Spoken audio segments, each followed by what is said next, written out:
Hi, I'm Dr. Jyoti Patel, and today we're talking about trauma and sleep. So sleep is not a place you go to. Being less awake is being asleep. Being less awake is being asleep. And unfortunately, when we've been through trauma or have chronic stress, our brain stays on the on button or it stays in fight or flight.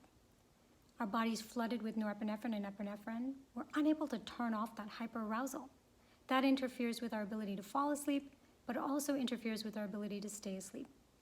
And those with chronic trauma may experience flashbacks, night terrors, nightmares, feelings of fear, of loss of control or helplessness. They're hypervigilant to their surroundings. Sights, sounds, smells can trigger them to stay awake. Not only does sleep get affected by trauma, but chronic sleep deprivation can further exaggerate our experience of trauma.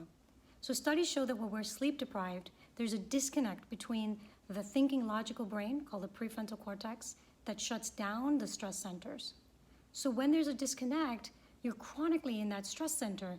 That amygdala is firing continuously. And what you practice, you make stronger.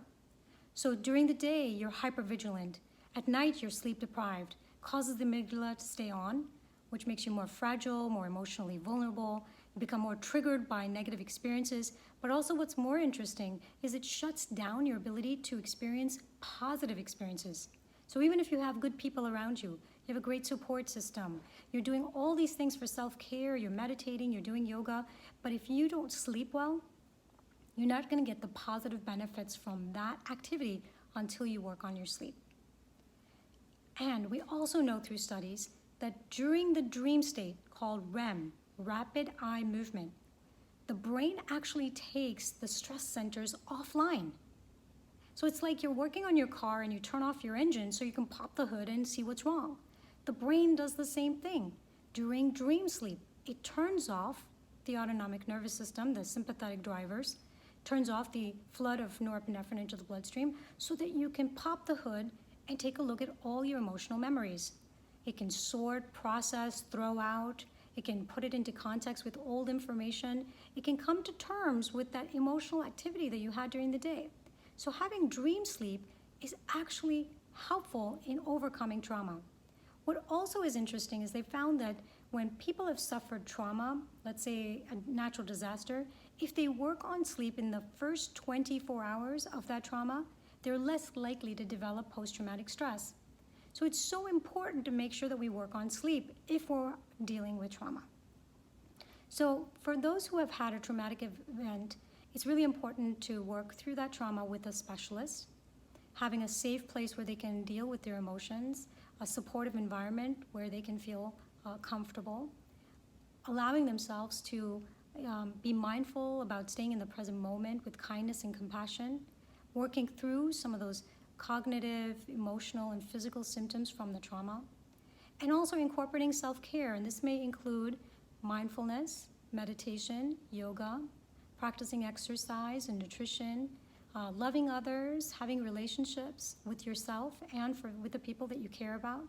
Having purpose and spirituality can help create that network of upregulation of the parasympathetic nervous system, which is the vagus tone that helps us overcome stress.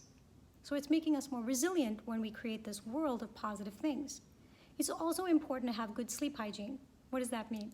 That means turning off your technology at night, turning off your television, your phones, your iPads, turning down the lights, soft music, maybe some essential oils or scents that help you relax, taking a warm bath, reading a book, writing some poetry, doing some coloring or drawings, finding your creative side, living in your right brain for just a period of time, maybe an hour or two before sleep, so that you're turning off the fight or flight, so you're turning off the stress centers. You might want to journal your thoughts at night because that sometimes helps unload some of those emotional thoughts that the brain needs to process. So journaling can help, prayer can help, connecting with yourself in a more peaceful, quiet way can help. So remember that sleep is not a place that you can go to. Being less awake is being asleep. And when we're dealing with trauma, we are in a perpetual hyperarousal state, and working through that to activate the vagal tone, activate the parasympathetic nervous system through self-care and mindful practices can help us overcome our sleep problems. So I hope this was helpful. Share with anyone that can benefit. I'm Dr. Jyoti Patel. Follow me on Facebook, Instagram, and Twitter. Till next time.